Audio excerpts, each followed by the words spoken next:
찬미예수님, 오늘은 사순제 4주간 수요일입니다. 복음 묵상 함께 하도록 하시겠습니다. 성부와 성자와 성령의 이름으로 아멘. 하루 동안 잘 지내셨죠? 뜬금없이 질문을 이렇게 드리고 오늘 복음 묵상 시작하는데 지금 이 모습은 또 요셉 성월이기도 하고 또 요셉 성인께서 예수님에게 목수일을 가르치셨죠. 오늘 복음도 예수님께서 나는 아버지께서 일하시니까 나도 일하는 거다라고 말씀하시는 오늘 복음 말씀 한번 읽어보도록 하겠습니다. 오늘 말씀은 예수님께서 벳자타에 이 38년 동안 이렇게 병을 치유받고 싶어서 있었던 그 환자를 고쳐주시고 나서 안식일에 또 병을 고쳐주었고 또 안식일에 들 것을 들고 걸어가라 라고 했기 때문에 이제 그것에 대한 비판이 많이 이를 때 예수님께서 이제 안식일이 그런 의미가 아니고 사람을 해방시키고 내가 아버지처럼 사실은 일하는 날이다. 해방의 날이고 구원의 날이고 그것이 곧 심판의 날이다 라고 말씀하시는 거죠. 조금 어려운 내용이 많이 좀 있지만 한번 잘 들어보시기 바랍니다. 요한이 전한 거룩한 복음입니다. 그때 예수님께서 유다인에게 내 아버지께서 여태 일하고 계시니 나도 일하는 것이다 하고 말씀하셨다. 이 때문에 유다인들은 더욱 예수님을 죽이려고 하였다. 예수님께서 안식일을 어기실 뿐만 아니라 하느님을 당신 아버지라고 하면서 당신 자신을 하느님과 대등하게 만드셨기 때문이다. 예수님께서 그들에게 말씀하셨다. 내가 진실로 진실로 너희에게 말한다. 아버지께서 하시는 것을 보지 않고서 아들이 스스로 할 수 있는 것은 하나도 없다. 그분께서 하시는 것을 아들도 그대로 할 따름이다. 아버지께서는 아들을 사랑하시어 당신께서 하시는 모든 것을 아들에게 보여주신다. 그리고 앞으로 그보다 더 큰 일들을 아들에게 보여주시어 너희를 놀라게 하실 것이다. 아버지께서는 죽은 이들을 일으켜 다시 살리시는 것처럼 아들도 자기가 원하는 이들을 다시 살린다. 아버지께서는 아무도 심판하지 않으시고 심판하는 일을 모두 아들에게 넘기셨다. 모든 사람이 아버지를 공경하듯이 아들도 공경하게 하려는 것이다. 아들을 공경하지 않는 자는 아들을 보내신 아버지도 공경하지 않는다. 내가 진실로 진실로 너희에게 말한다. 내 말을 듣고 나를 보내신 분을 믿는 이는 영생을 얻고 심판을 받지 않는다. 그는 이미 죽음에서 생명으로 건너갔다. 내가 진실로 진실로 너희에게 말한다. 죽은 이들이 하느님 아들의 목소리를 듣고 또 그렇게 들은 이들이 살아날 때가 온다. 지금이 바로 그때다. 아버지께서 당신 안에 생명을 가지고 계신 것처럼 아들도 그 안에 생명을 가지게 해주셨기 때문이다. 아버지께서는 또 그가 사람의 아들임으로 심판을 하는 권한도 주셨다. 이 말에 놀라지 마라. 무덤 속에 있는 모든 사람이 그의 목소리를 듣는 때가 온다. 그들이 무덤에서 나와 선을 행한 이들은 부활하여 생명을 얻고 악을 저지른 자들은 부활하여 심판을 받을 것이다. 나는 아무것도 스스로 할 수 없다. 나는 듣는 대로 심판할 따름이다. 그래서 내 심판은 올바르다. 내가 내 뜻이 아니라 나를 보내신 분의 뜻을 추구하기 때문이다. 주님의 말씀입니다. 그리스도님 찬미합니다. 네, 요한복음이 굉장히 어려운데 이 부분도 굉장히 어려운 부분 중에 하나인 거죠. 예수님께서는 당신 뜻대로 아무것도 하시지 않고 아버지께서 당신에게 보여주시는 일을 그대로 할 따름인데 그 일을 그대로 하는 거는 사람들에게 생명을 주는 일이고 사람들에게 생명을 주는 일이 곧 심판이다 이런 거죠. 그러니까 요한복음에서의 심판은 양과 염소 이렇게 가르는 것보다는 예수님께서 이 사람들을 콕 집어서 구원해 주는 게 심판이에요. 그러니까 요한복음은 이미 원죄라고 하는 것으로 모든 세상이 다 심판을 받은 상태인 거야. 다 지옥에 갈 수 있는 상태였기 때문에 심판을 안 받는 게 구원인 거죠. 그러니까 다 심판을 받은 거예요. 그러니까 그 중에서 당신이 어떤 사람들을 데려다가 하늘로 데려가시면 그 사람들은 심판을 이기는 거죠. 구원하는 거죠. 그래서 예수님께서 누군가를 구원하시는 것과 심판은 같은 말인 거예요. 그래서 우리는 예수님에 의해서 구원을 받아야 되는데 예수님께서 우리를 구원해 주시는 방식은 아버지의 뜻을 따르는 거란 말이에요. 근데 아버지의 뜻은 십자가에서 못 박혀 죽으라는 거죠. 그렇죠? 희생하는 사랑을 통해서 이제 누군가를 구하면 그것이 바로 심판이다. 그런 뜻이 있는 거죠. 그래서 아버지께서 당신을 구원하시기 위해서 당신의 피를 흘리셨을까요? 안 흘리셨을까요? 흘리셨죠. 그쵸? 아버지도 아드님께 세례 때 성령을 보내주시기 위해서 피를 흘리신 거예요. 예수님께서 제 영을 당신의 손에 맡깁니다 라고 당신의 영, 당신의 성령을 아버지께 돌려드리는 것이 십자가의 죽음인 것처럼 그 성령, 내 생명 가장 고귀한 신성을 성령을 통하여 보내드리는 것은 곧 나의 죽음을 의미하는 거죠. 그러니까 아버지도 나를 위해서 죽으셨기 때문에 그걸 보고 나도 똑같이 이 세상을 위해서 죽을 건데, 그러면 이 세상에서 내가 죽은 이들을 위해서 내가 죽었을 때 살아나는 이들이 있단 말이에요. 무덤 속에서. 다 우리는 무덤에 묻혀있는 거, 이미 죽은 목숨이란 말이에요. 그러니까 그들이 누구냐 이런 거죠. 그게 바로 교회라는 거죠. 여러분, 미나의 비유에서 이제 5미나를 받은 사람, 이게 탈란트의 비유와 똑같죠. 5탈렌트를 받은 사람은 몇 탈렌트를 벌었어요? 또 5탈렌트를 벌어서 10탈렌트가 됐고, 2탈렌트를 버는 사람은 또 이렇게 됐고, 여기서는 이제 미나의 비유인데, 루카복음은 미나의 비유에서는 다 한 미나씩만 줘요. 근데 이제 어떤 사람은 10미나로 벌었고, 어떤 사람은 2미나, 어떤 사람은 이렇게 그냥 자기가 파묻어 놨던 이 미나를 가지고 온 거예요. 그러니까 이 세상에서 마지막 심판 때 내가 너에게, 지금 이 아버지는 장사꾼이란 말이에요. 그러니까 내가 너에게 이런 것들을 준 것은 이것들을 좀 불려오라고 준 거예요. 근데 이것이 어떻게 끝나는 거냐면, 자, 10미나를 받은 사람들은 하늘에서 어떠한 상을 받을까요? 바로 10고을을 다스리는 상을 받아요. 신기하죠? 하늘나라에서는 하느님이 임금이시고 하느님이 다스리는데 이 종에게 자기가 벌어온 만큼 다스리는 권한을 준단 말이에요. 이것을 뭐라고 그랬냐면 왕직이라고 한단 말이에요. 그러니까 가정에서 아이들의 왕은 누구예요? 부모죠. 그렇죠? 그러니까 부모가 아이들의 왕, 부모가 시키는 대로 아이들은 공부하잖아요. 근데 부모가 이 아이들의 왕이 되기 위해서 했던 건 뭐예요? 바로 내가 가진 이 미나, 내가 받은 은총 성령으로 이 아이들을 사랑해서 피땀을 흘렸기 때문에 이 아이들이 부모에게 고마워서 순종해 주기 때문에 내 고을이 되는 거죠. 어떻게 얘기하면. 그쵸? 그래서 한 마을, 그 마을은 공동체거든요. 그러니까 누군가를 위해서 아버지도 지금 피를 흘리시고 계신 거고, 그것을 예수님께서 보고 똑같이 우리를 위해서 피를 흘리신 건데, 그렇게 똑같이 피를 흘리시면 아버지와 대등하게 된단 말이에요. 그러니까 대등하게 되는 게 맘먹자는 것이 아니라 아버지가 임금이시듯 나도 임금이 된다는 거예요. 다스리게 된다는 거죠. 그래서 우리가 이 세상에서 구한, 그러니까 하늘나라 가면 성모님을 우리는 그냥 친구처럼 대할까요? 계속 우리의 어머니이실까요? 계속 우리의 어머니인 거예요. 왜냐하면 우리를 위해서 카나의 혼인잔치에서 포도주를 중재하듯이 그렇게 우리를 위해서 희생하셨기 때문에 그런 거죠.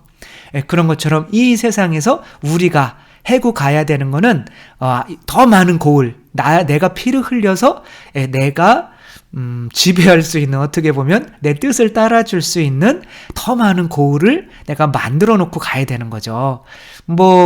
성프란치스코는 어마어마하죠. 수도의 숫자가, 그게 바로 다 당신의 고을들이란 말이에요. 너 뭐하고 왔어? 그랬더니, 그러니까 너는 거진데요? 그랬거든요. 저 반말 쓴 거 아니에요? 죄송해요. 그랬거든요. 근데 그러니까 성모 마리아께서 주머니 좀 뒤져봐. 너 그러다가 지옥 가. 그러니까 주머니 막 뒤지니까 이게 뭐지? 하면서 이게 뭐가 나왔냐면 구슬이 6개가 나온 거예요. 3개. 이 3개는 쇠속 육신 마귀를 죽이는 뭐예요? 복음 3덕. 그러니까 가난, 정결, 순명이 나온 거죠. 그러니까 내 자신을 죽여야 피가 나오잖아요. 그렇죠? 그리고 그것으로서 구한 또 구술 세계는 뭐냐면 그 성프란치스코가 세운 공동체, 나의 이제는 내 회원을 따르는 공동체들, 내 마을들이, 고을들이 생긴 거죠. 뭐 카푸치노, 작은 형제회, 그 다음에 뭐죠? 꼼벤투알, 뭐 이렇게 생겨져. 그래? 그러면 너 그럼 세 고을 다스려. 이렇게 되는 거죠. 그 심판이 그렇게 이루어진다는 거예요. 마지막 때. 그러니까 지금 우리들이 이 세상에서 있으면서 해야 되는 거는 우리의 희생으로 나를 정말 숭배라면 좀 그렇지만 나를 부모로 엄마 아빠로 따라줄 수 있는 고을들을 많이 만들어야 하는 거죠. 이분들이 누구냐면 죄송해요. 안 외워가지고 패기와 패기 넘치잖아요. 벌써 누가 패기일 것 같아요. 아내 여자분이 패기고요. 남자는 빌리예요. 남자분이 이제 빌리인데 빌리와 패기가 이제 결혼을 했는데 이 사연이 어떻게 된 거냐면 결혼하고 6주 뒤에 남편이 공군 조종사였거든요. 중령이었거든요. 그러니까 2차 세계대전이 발발을 한 거예요. 그러니까 이제 비행기를 몰고 가야 되는데 가고 나서 아무런 소식도 없는 거죠. 편지도 없고 그렇다고 뭐 정부에서 이 사람 죽었다 그러지도 않고 전쟁은 끝나가는데 소식도 없고 그러며 이 패기는 패기 있게 죄송합니다. 70년 동안 결혼을 안 하면서 남편을 기다려요. 근데 70년을 기다렸기 때문에 이렇게 연세가 이제 많이 드시고 남편이 뭐 돌아오시기 전에 당신이 이제 먼저 돌아가실 수가 있잖아요. 그러니까 이래서는 안 되겠다라고 하면서 군 장성에게 편지를 써요. 도대체 내 남편은 소식이 어떻게 된 거냐. 내 남편이 살았으면 살았다, 죽었으면 죽었다, 얘기를 해줘야 될 거 아니냐, 라고 했더니, 이제 고 국군 장군이 편지가 왔는데, 우리도 뭐 기록을 찾아보니, 그냥 전쟁 나자마자 실종됐다, 없어졌다, 어디로 갔는지 모른다. 뭐 탈영했을 수도 있잖아요, 비행기 탔으니까. 그러니까 우리가 뭐 당신한테 해줄 수 있는 게 없다. 이러고 하니까, 또 이분의 삼촌이 또 있으셨나요? 근데 연세가 많으실 텐데 아무튼 그분이 군에 쫓아가가지고 빨리 기록 내놔. 니네가 장난하는 거냐 지금? 사람 목숨 가지고? 막 그러니까 이들이 그러면 6개월만 좀 기다려보세요. 우리가 좀 자세히 찾아보겠습니다. 그래가지고 6개월 동안 찾은 다음에 이제 이분들이 찾아갔을 때 깜짝 놀랄 이야기를 하는 거예요. 근데 프랑스 노르망디 쪽에서 방트라고 하는 마을에서 어떤 할머니가 오셔가지고 빌리의 자료를 복사해 갔다는 거예요. 아니 70년이 지났는데 왜 프랑스에서 그걸 복사해 가지? 라고 하면서 삼촌과 이분이 그 마을로 갔던 거죠. 그런데 그 마을에서는 이 빌리라고 하는 분의 이름을 딴 길도 있고 그냥 빌리를 위해서 매년 빌리를 기리는 어떤 행사 같은 거를 하고 축제를 하고 그러니까 빌리가 그 마을에 방트라고 하는 마을에 영웅이 되어 있는 거예요. 그래서 이건 뭐지? 라고 했더니 가봤더니 이제 그렇게 알게 된 거죠. 이분이 전쟁을 하다가 포탄을 맞아서 비행기가 추락하고 있는데 그 방트라고 하는 마을로 이렇게 그냥 추락을 하고 있었던 거예요. 근데 본인이 탈출을 아마 해도 할 수는 있었을 텐데 비행기가 그걸로 추락하면은 이제 마을 중심부에 수백 명이 죽는 거예요. 그러니까 계속 핸들을 잡고 마을 반대편으로 계속 날아가는 거를 사람들이 본 거예요. 그리고 탈출하지 않고 계속 이렇게 비행기를, 그래서 마을 옆쪽으로 간신히 해가지고 이제 폭파가 된 거고, 이 사람들이 그 사람들의 그 빌리의 장례식을 치러주고, 뭐 무덤도 이렇게 해주고, 근데 이제 노르망디 그쪽에 국립공원 같은 데 붙였나봐요. 근데 여기에다가 또 무덤 만들어 놓고 매년 이 행사를 한 거죠.